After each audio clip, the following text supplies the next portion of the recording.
Before I had this procedure done that I mentioned, medical procedure, I took the opportunity, because I knew I'd be laid up for a while, I took the opportunity to visit some relatives out of state.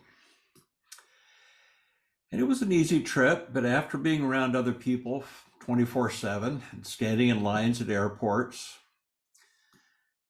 I was pretty happy to come home and walk in my front door. It felt like a refuge. I set down my bag, took a shower to wash off the road, and I plopped down in a chair and just sat for a while, letting go of all the small stresses of travel. I was home. I was grateful that mindfulness allowed me to take in that felt experience of coming home. As I relaxed body and mind, I appreciated what a refuge home is. When I'm out and about, whether I'm traveling or just running errands around town, I'm subconsciously on higher alert, watchful for the unexpected. When I come home, I'm in familiar territory, and I don't need to be so alert. I pretty much know what to expect.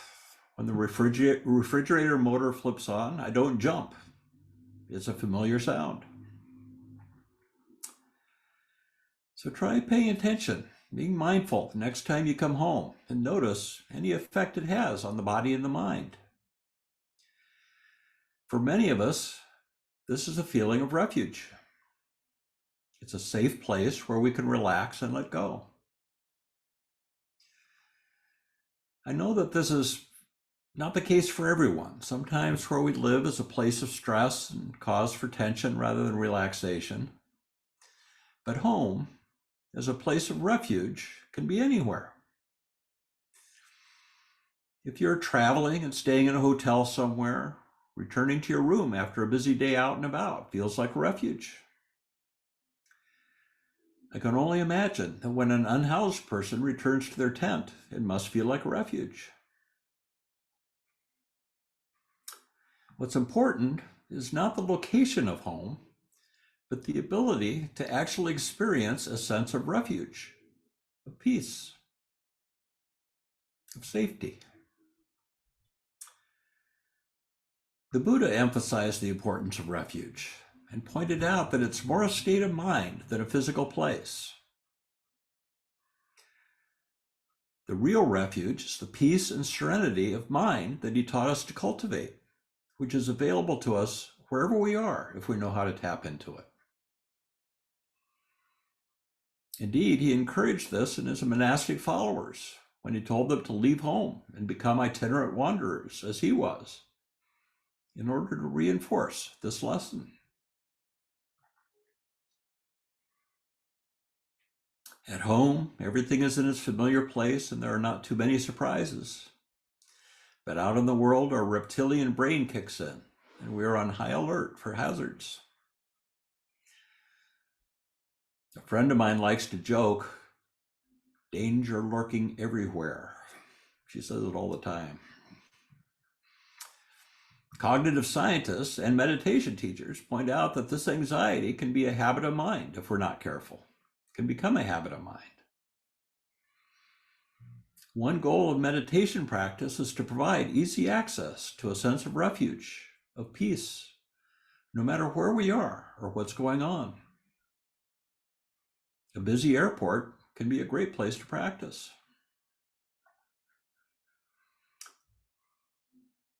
In the instructions, I referred to Ajahn Amaro's simple meditation instruction, which I just love. He said, rest in the peace and ease that is the natural peace and ease of body and mind.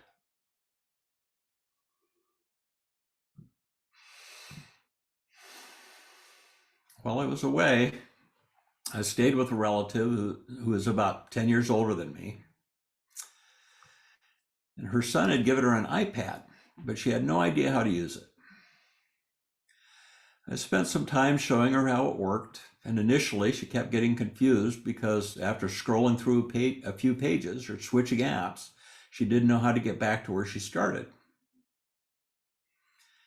I showed her that there was a home button that simply brought her back to the home page, no matter where she had wandered. And once she located the home button, she lost most of her fear about getting lost. She just got uncomfortable. She got comfortable with having an iPad. She said, "Oh, that's easy." And it occurred to me at the time that this is what we do in meditation practice. Mindfulness is the home button. If we can just remember to be mindful, we can come home at any time. In this context, it's interesting to note that the Pali word for mindfulness, which is sati, shares the same root as our word for remembering.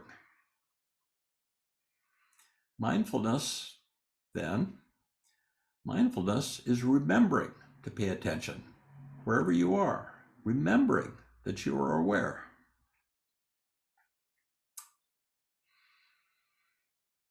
Sharon Salzberg notes that mindfulness is the ultimate mobile device.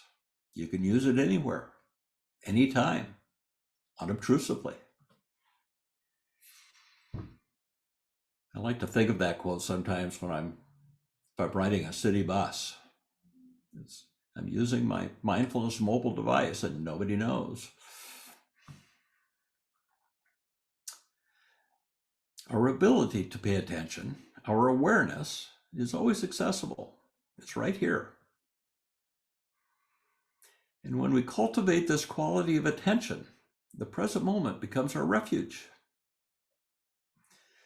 We only need to gently turn toward our experience with interest and acceptance. Whatever is going on in our experience is simply like this. The Tibetan teacher Mingyur Rinpoche says that the insight that the Buddha discovered is so simple and yet so difficult to accept. His teachings introduce us to a dormant, hidden, unrealized part of ourselves. This is the great paradox of the Buddhist path, that we practice in order to know what we already are, therefore attaining nothing, getting nothing, going nowhere.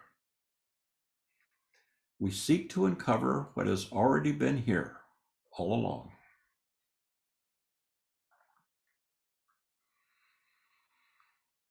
We are already home.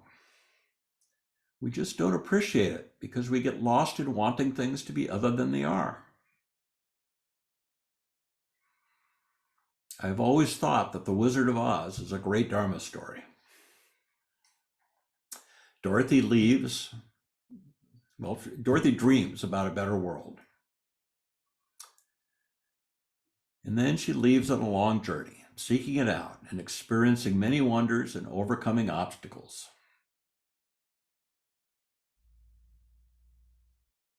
And eventually, she finds it all overwhelming. But Glinda the Good Witch points out that she has a home button. All she has to do is click her heels and repeat, "There's no place like home.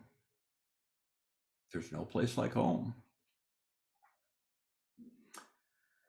In the Four Quartets, T.S. Eliot said, "We shall not cease from exploration, and the end of all our exploring will be to arrive where we started and know the place for the first time."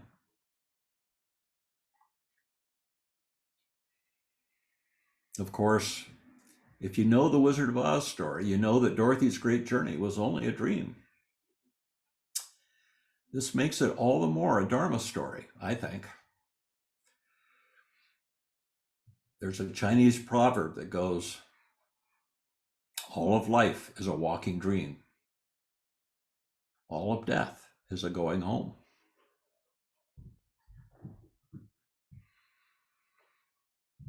So pardon me for a moment. I'm going to put some eye drops in, and I invite you to do a little self-check-in.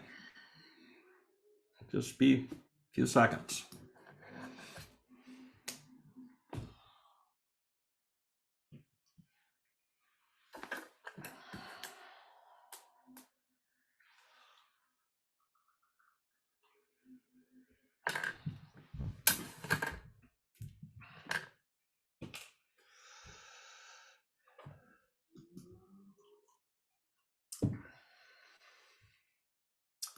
That's better. So on retreats, we often start the day by chanting the traditional refuges. And indeed, some people chant them every time they sit at home. In brief, the three refuges are Buddham, Saranam, Gacchami. I go to the Buddha for refuge. Dhammam Saranam Gacchami. I go to the Dhamma for refuge. Sangham Saranam Gacchami. I go to the Sangha for refuge. Reminding ourselves that we have these reliable refuges is like reminding ourselves to be mindful. They each have a double meaning worth reflecting upon. Taking refuge in the Buddha means living and practicing according to the example of the historical Buddha. But it also means acknowledging our own Buddha nature and taking refuge in our innate ability to wake up. Taking refuge in the Dharma refers to the collective teachings of the tradition. But Dharma can also be translated as reality, as nature, or the way things are. So acknowledging the reality of Dharma of dukkha in our lives, as well as impermanence and the impersonal nature of experience, is taking refuge in the Dharma. Seeing the interconnectedness of all beings and realizing the promise of freedom is also taking refuge in the Dharma. If awareness is present, wisdom is present.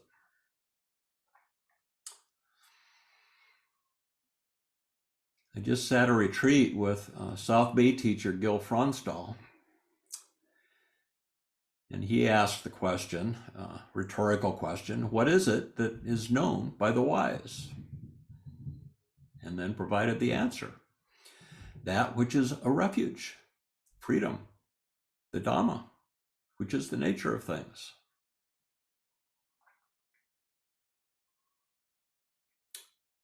Taking refuge in the Sangha can refer to our spiritual ancestors. All the monastics, the teachers, the lay practitioners, going back to the historical Buddha. But Sangha can also refer to this group of us right here on Zoom this evening. Most people report that it's easier to meditate at a group than alone, and that insights often come more readily when we are sharing wisdom with each other. When I am exploring the Dharma with other practitioners, talking about Dharma, I often smile at the thought that this conversation can only happen in this community. Anyone else would look at me cross-eyed. That's the beautiful refuge of Sangha. When we gather together in a Zoom room, like at the beginning of this evening, as faces start popping up on the screen like devas magically appearing out of nowhere, I always get the warm fuzzies. And even better when we're able to meet in person. You are my people. This is a safe place. Or as Ram Dass said, we're all just walking each other home.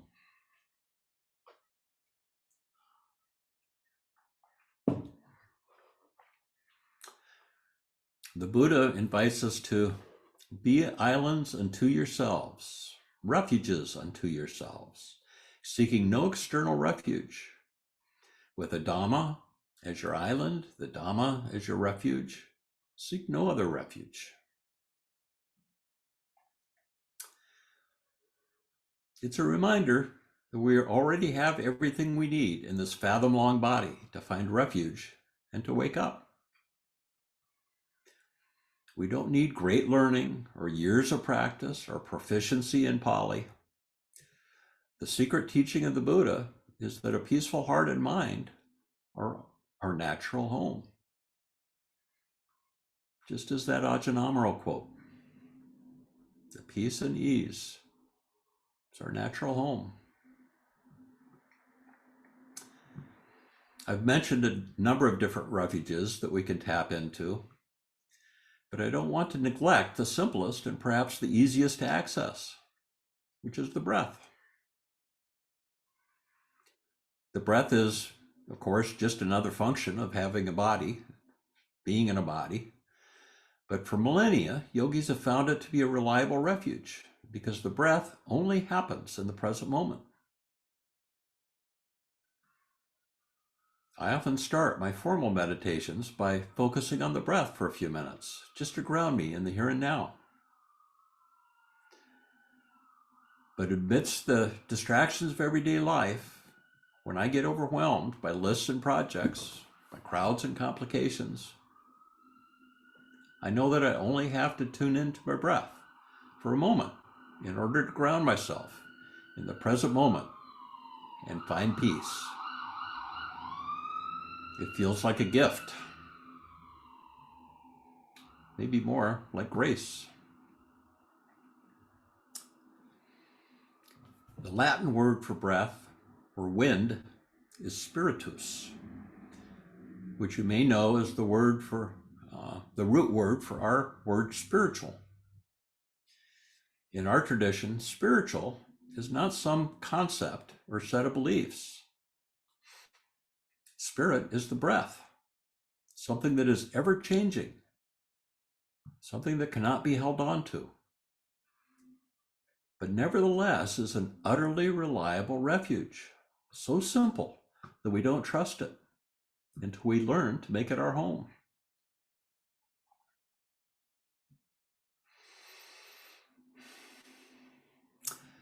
I've been living with AIDS now for 35 years, which this year is half my life. My Dharma practice preceded that virus. I went on my first retreat when I was 17 years old. And the refuge of that Dharma has often kept me grounded over the years, especially those years when AIDS was pretty scary. There were no treatments. My practice has been a refuge. It's been a still point in a turning world. I honestly don't know if I'd be alive today if it weren't for my practice. And so my gratitude knows no bounds. We have a contentious election year coming up, and it looks like it might be a bumpy ride. When the news or life feels overwhelming, you can take a deep breath. It's helpful to remind ourselves that it's not the news that feels overwhelming, but rather our reactivity to it. Making peace in the world starts with finding peace within. Again, peace is available at any moment, and we only need to remember to turn toward it. And in a moment of refuge, I always experience a moment of joy. One of my teachers, the Venerable Analayo, reminds us that the whole of the Buddhist path can be seen as a progressive refinement of joy.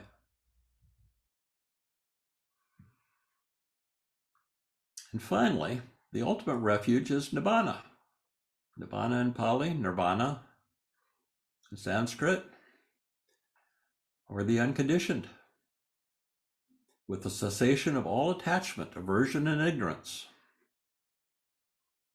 This too is available to you. The Buddha promised, I would not tell you about it if it were not possible.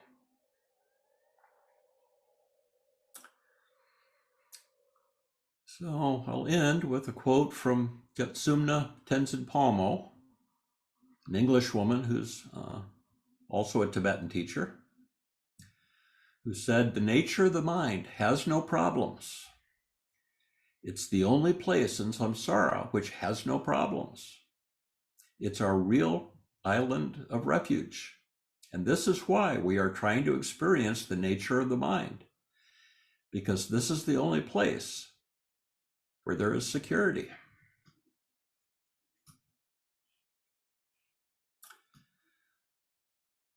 So that's my talk. Thank you for your kind attention. Well, we're at the end of our time, and I've really enjoyed sharing with the Sangha, and particularly enjoy hearing your feedback. It's always my favorite part. And I'd just like to invite you to offer the merit of our practice in maybe a different way than you're used to doing it. And that is because we're on Zoom and you can look at somebody on the screen and they don't know you're looking at them. Pick out a face on the screen. Maybe put everybody on gallery as I just did. Pick out a face on the screen and wish that person well. May you be safe from danger and harm.